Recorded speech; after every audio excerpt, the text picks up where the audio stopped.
ಈ ಥರ ನಿಪ್ಪಟ್ಟು ನೋಡಿ ಫ್ರೆಂಡ್ಸ್, ತುಂಬಾ ಚೆನ್ನಾಗಿದೆ. ಇದು ಯಾವ ಥರ ಮಾಡೋದು ಅಂತ ತೋರಿಸ್ತೀನಿ ಬನ್ನಿ.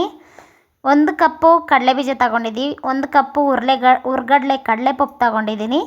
ಆ ಚಿಕ್ಕ ಕಪ್ಪಲ್ಲಿ 2 ಕಪ್ ಆಗುವಷ್ಟು ಅಕ್ಕಿ ಹಿಟ್ಟು ತಗೊಂಡಿದ್ದೀನಿ. ಇವಾಗ ಕಡಲೆಬೀಜನ ಹುರ್ಕೋಬೇಕು. ಕಡಲೆಬೀಜ ಮಾತ್ರ ಹುರ್ಕೊಳ್ಳಿ, ಕಡಲೆಪಪ್ಪು ಅವಶ್ಯಕತೆ ಇಲ್ಲ. ಮತ್ತು ಎಣ್ಣೆಯಲ್ಲಿ ಹಾಕಲೇಬೇಕು. ಕಡಲೆಪಪ್ಪು ಕಡಲೆಬೀಜ ಮಿಕ್ಸಿಗೆ ಹಾಕ್ಕೊಂಡು ತರಿಯಾಗಿ ಪೌಡ್ರ್ ಮಾಡ್ಕೊಳ್ಳಿ.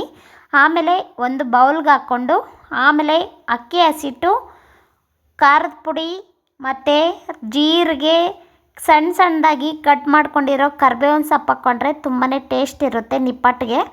ಆಮೇಲೆ ರುಚಿಗೆ ತಕ್ಕಷ್ಟು ಉಪ್ಪು ಎಲ್ಲ ಹಾಕ್ಕೊಂಡು ಮಿಕ್ಸ್ ಮಾಡ್ಕೊಳ್ಳಿ. ನೋಡಿ ಈ ಥರ ಉಂಡೆ ಥರ, ಚಪಾತಿಗೆ ಯಾವ ಥರ ಲಟ್ಟಿಸ್ಕೊತಿರೋ ಇನ್ನು ಸ್ವಲ್ಪ ಸಾಫ್ಟಾಗಿ ಇಸ್ಕೊಳ್ಳಿ. ನೋಡಿ ಲಟ್ಸೋಕ್ಕೆ ಸ್ವಲ್ಪ ಎಣ್ಣೆ ಉಜ್ಕೊಂಡು ನಿಮಗೆ ಕೈಯಲ್ಲಿ ತಟ್ಟಿ ಹಾಕೋಕ್ಕಿದ್ರೆ ಹಾಕ್ಕೋಬೋದು. ನಾನು ಈ ಥರ ಕ್ಯಾಪ್ ತಗೊಂಡಿದ್ದೀನಿ. ನೀವು ಕ್ಯಾಪಲ್ಲಿ ರೌಂಡ್ ಶೇಪ್ ಬರಬೇಕು ಅಂದರೆ ಕ್ಯಾಪನ್ನು ತಗೊಂಡು ಈ ಥರ ಮಾಡ್ಕೊಳ್ಳಿ. ತುಂಬಾ ಚೆನ್ನಾಗಿರುತ್ತೆ. ಈ ಚಳಿಗೆ ಬಿಸಿ ಬಿಸಿಯಾಗಿ ತುಂಬ ಚೆನ್ನಾಗಿರುತ್ತೆ. ಒಂದು ಸಾರಿ ಮಾಡ್ಕೊಳ್ಳಿ ಮಳೆಗಾಲದಲ್ಲಿ. ನೋಡಿ ನಿಪ್ಪಟ್ಟು ಗರಿಯಾಗಿ ರೆಡಿ ಆಯಿತು. ಟೇಸ್ಟ್ ಮಾತ್ರ ತುಂಬಾ ಚೆನ್ನಾಗಿದೆ.